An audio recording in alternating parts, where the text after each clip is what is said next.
Когда мужчина отправляется в поход по национальному парку на Аляске, он натыкается на медвежонка, который тонет в близлежащей реке.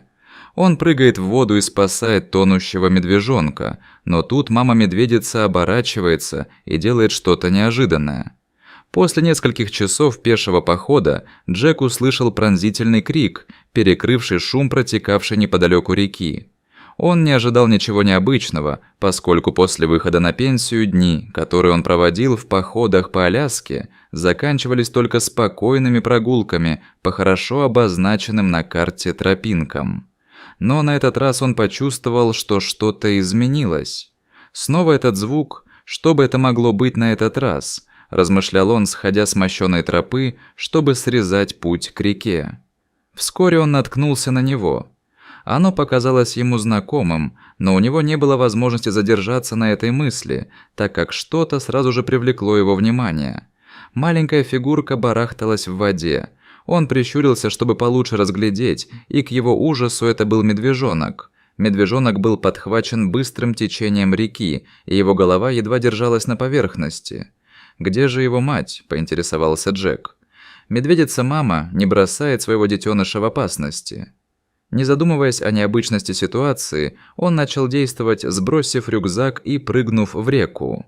Вода была ледяной, чего он не ожидал, но это его не остановило, и он направился к медвежонку вброд. Его сердце бешено колотилось от избытка адреналина, и он боролся с мощным течением. К счастью, он быстро добрался до детеныша, он схватил его, прижал к груди и поплыл обратно к суше, собрав все силы, которые у него оставались. Холодная вода грозила затянуть его под воду, но он устоял и вскоре добрался до берега с медвежонком на руках. Он был измучен, но почувствовал облегчение и рухнул на берег реки. Тем временем детеныш тихо скулил рядом с ним, не сводя с него глаз. Он боялся этого человека, но также знал, что тот спас ему жизнь. Затем он понюхал воздух, как будто что-то искал, но после нескольких обнюхиваний сдался. Отдышавшись, Джек с сочувствием посмотрел на маленькое существо. Его мех был спутанным и мокрым, но, к счастью, оно было живым. Когда он заметил, что детеныш постоянно принюхивается к воздуху, он предположил, что он, возможно, ищет свою мать по ее запаху, но чувства были еще не настолько развиты, и он мало что мог сделать. Джек перевел взгляд на реку, все еще не веря, что вода в ней может быть такой холодной. Внезапно он понял, что это та самая река, на которую он наткнулся в первый день своего приезда на Аляску. «Какая великолепная красавица!» – подумал он. Затем он рассеянно погладил мех медвежонка, надеясь, что солнце скоро высушит его. Погрузившись в свои мысли, он не услышал хруста листьев у себя за спиной, пока не стало слишком поздно. В тревоге вскочив, он проследил взглядом за звуком, и прежде чем понял, что происходит, из леса вышел огромный медведь-гризли. Его взгляд был прикован к медвежонку, но затем переключился на Джека, как будто он представлял угрозу. Джек застыл от страха. Медведь, вероятно, думал, что напал на медвежонка, хотя на самом деле он спас его. Но он не мог объяснить это этому существу, не так ли? У него не было выбора. Он быстро сообразил, что существо, угрожающе приближающееся к нему, было матерью-медведицей, и она явно сделает все, чтобы защитить свое потомство. Он и не подозревал, что нечто невероятное вот-вот изменит его шансы на выживание.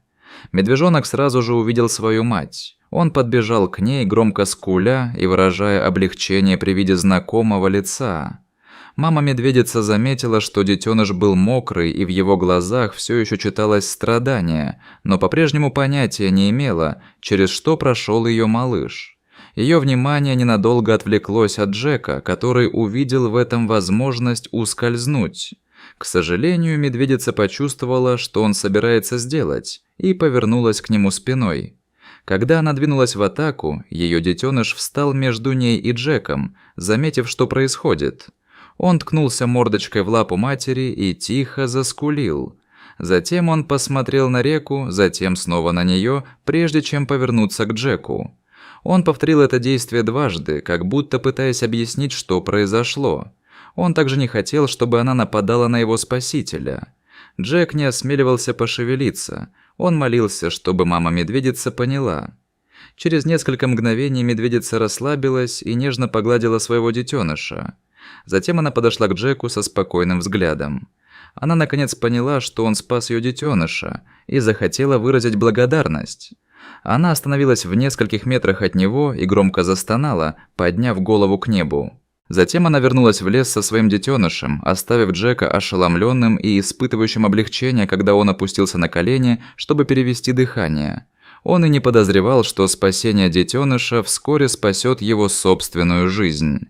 Джек и представить себе не мог, что простая прогулка превратится в необыкновенный опыт. Он любил природу и, прежде чем уйти на пенсию, более 30 лет проработал смотрителем парка. В то время он сталкивался со многими различными опасными ситуациями, от спасения туристов до предотвращения браконьерства, но ничего даже близко похожего на то, что произошло сейчас. Если бы он знал, то, возможно, не выбрал бы парк на Аляске. Он никогда не был ни в одном парке штата, поэтому и принял такое решение.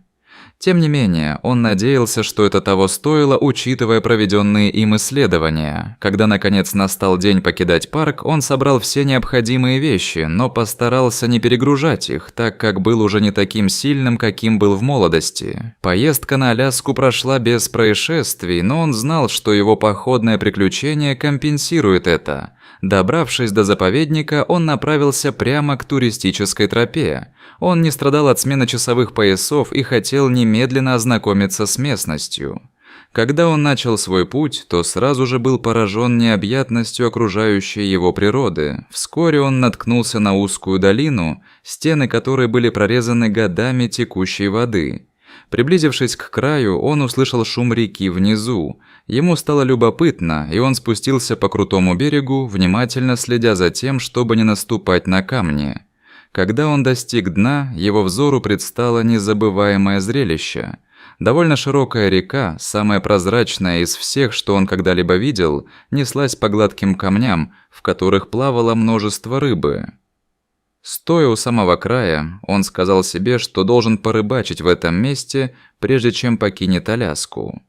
Ему явно понравилось все, что он увидел до сих пор, поэтому он решил вернуться, чтобы подготовиться к походу на следующий день. На следующий день Джек запланировал двухдневный поход, предвкушая острые ощущения от исследования дикой природы. Он встретил приятелей-туристов и нескольких гидов по парку, но предпочел остаться один, хотя и был вежлив с ними.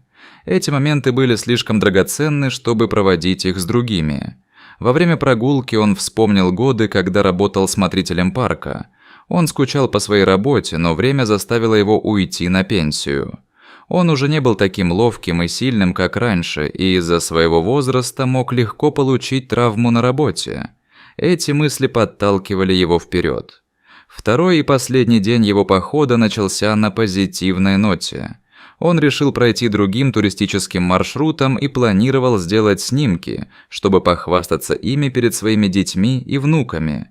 Он и не подозревал, что эта тропа приведет его к спасению тонущего медвежонка, которого чуть не растерзала мама-медведица. Размышляя о невероятном опыте общения с медведями и 2 днях, которые он провел в окружении природы, он наткнулся на заброшенный лагерь. Какое странное зрелище! Угли все еще горели, и там было разбросано много припасов и технического оборудования. Возможно, это был лагерь тех самых туристов, с которыми он столкнулся несколькими днями ранее.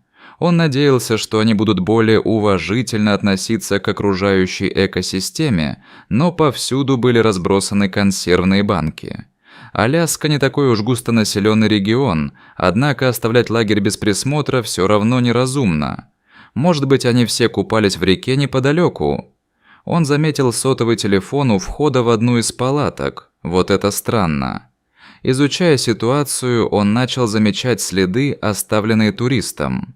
Он заметил, что на тропинке, ведущей из леса, было много следов, и все они были направлены друг к другу. Следы были глубже, чем обычно, а ширина шагов указывала на то, что тот, кто шел по этой тропинке, бежал. О боже, неужели это так? Преследовал ли их один и тот же медведь? Он почувствовал угрызение совести, так как был настолько потрясен своей неожиданной встречей, что забыл предупредить смотрителей парка о присутствии медведя. Но он понятия не имел, что в кустах притаился другой хищник, наблюдающий за каждым его движением. Он уже собирался вернуться на туристическую тропу, когда услышал низкое рычание, доносившееся из кустов неподалеку от реки. Он подумал, что вернулась медведица, но звук доносился с другой стороны. Его чувства были обострены, и он лихорадочно соображал, что делать. Если бы он побежал, существо наверняка настигло бы его своими старыми ногами, так что это был не вариант. Спрятаться было негде, а поблизости не было рейнджера, который мог бы прийти ему на помощь. Он не осмеливался кричать, опасаясь спровоцировать нападение. И все же без предупреждения из кустов выскочил большой серый волк, оскалив зубы и угрожающе уставившись на Джека. Скорее всего, он покинул свою стаю, чтобы поохотиться в одиночку. Джек знал, что на Аляске обитает значительная популяция волков, но он никак не ожидал, что один из них нападет на него в заповеднике. Кроме того, нападения диких животных редко происходят в охотничьих заповедниках, так почему же это существо нацелилось на него? Сработал инстинкт, и он полез в рюкзак за удочкой, надеясь отпугнуть волка.